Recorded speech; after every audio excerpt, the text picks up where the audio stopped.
Imagine the deepest, darkest roads of the Venezuelan plains, the Llanos. You're alone. The only sounds are your truck's engine and the oppressive hum of unseen insects.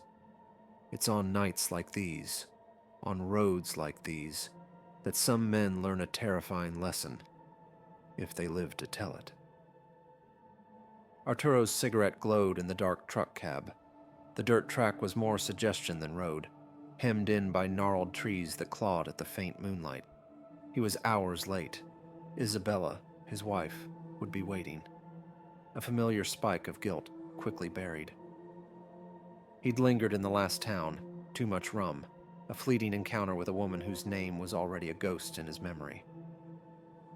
Harmless, he'd tell himself, just staving off the loneliness of the road. The truck hit a rut, jolting him. He swore, gripping the wheel tighter. This stretch always unnerved him. The trees felt closer here, like they were listening. The air, thick with damp earth and unseen night blooms, carried something else. Faint, but foul, like stagnant water, or clothes left to rot. He dismissed it as just the rum or the late hour. Then he saw her. There are names for the things that haunt the lonely places of the world. In Venezuela, one such name sends a particular shiver down the spine, especially for men who stray. They call her La Sayona. She is said to be the ghost of a woman wronged, consumed by a jealous rage so potent it outlived her mortal body. Now, she wanders, a spectral enforcer of fidelity. Her hunting grounds, the dark roads, the quiet riverbanks, the edges of sleepy towns where secrets fester. She appears to men who are unfaithful, or perhaps just those who carry the thought of it in their hearts. A beautiful woman, at first. Irresistibly so. But beauty can be a devastating disguise. She was standing by the roadside, just at the edge of where the jungle thickened into an impenetrable wall.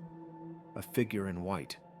Even through the dirty windshield, under the weak wash of his headlights, Arturo could see she was striking. Long, dark hair cascaded around her shoulders, and the simple white dress she wore seemed to almost glow. His first thought, a purely practical one, was what a woman was doing out here, alone in the middle of the night. His second thought, the one that quickened his pulse and made him slow the truck, was less noble. He pulled up beside her. "Senorita, are you all right?" His voice was rougher than he intended. She turned, and the breath caught in Arturo's throat. Her face was perfect. High cheekbones, full lips curved into a hesitant, almost shy smile, and eyes so dark and deep he felt he could drown in them. The mundane details of the world, the dusty dashboard, the smell of his own stale sweat, seemed to recede. I seem to have lost my way," she murmured, her voice like distant wind chimes. "I was heading to the next village, but the path..."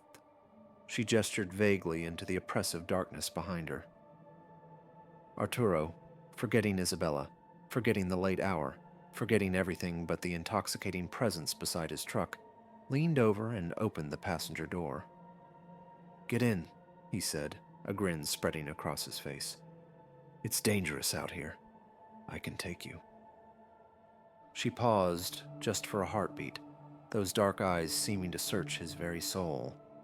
Then, with another small smile, she gracefully slid into the seat.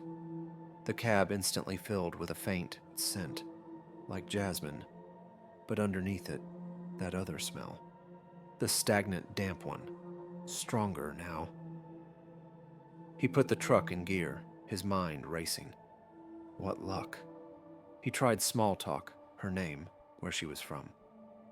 "Casilda," she answered, her voice a low murmur. An old name. He glanced at her. Her head was bowed slightly, her dark hair curtaining her face. He noticed her hands resting in her lap. Slender, pale. He reached out, his own calloused hand covering hers. Don't worry, Casilda. You're safe with me. Her skin was cold, not just cool from the night air, but icy, and her fingers. They curled around his, her grip surprisingly strong, a little too strong. An uneasy prickle went down Arturo's spine, the kind of feeling you get when you know something is fundamentally wrong, even if your brain hasn't caught up yet. He tried to pull his hand away, gently, but her grip tightened, like a vice. Casilda, he said, his voice a little shaky. She lifted her head and smiled. It wasn't the shy, hesitant smile from before. She stretched her lips impossibly wide, revealing teeth that were too long, too sharp, and her eyes, no longer dark pools, but burning embers of raw, ancient hate. The jasmine scent vanished, choked out by a sickening wave of decay, the smell of a waterlogged grave, of something long dead. Arturo screamed. A raw, animal sound torn from his throat. He yanked his hand free.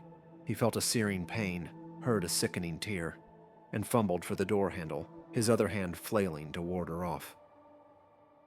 The thing in the passenger seat.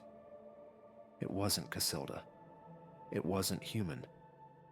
Its face was elongating, the skin pulling taut over sharp cheekbones, becoming gray, translucent. He could almost see the skull beneath. The beautiful dark hair was now lank, matted, like seaweed. And those teeth, oh God, those teeth, rows of them, needle sharp, like a piranha's. It lunged with a terrifying, jerky speed, claws, long and black, erupting from its fingertips, raked across the dashboard, leaving deep gouges in the cheap plastic. Arturo threw himself against his door, wrenching it open, and tumbled out onto the rough dirt, the truck still rolling. He scrambled backwards on his hands and knees, kicking, desperate to get away, the gravel tearing at his skin. The truck veered off the road and crashed into one of the gnarled trees with a sickening crunch of metal.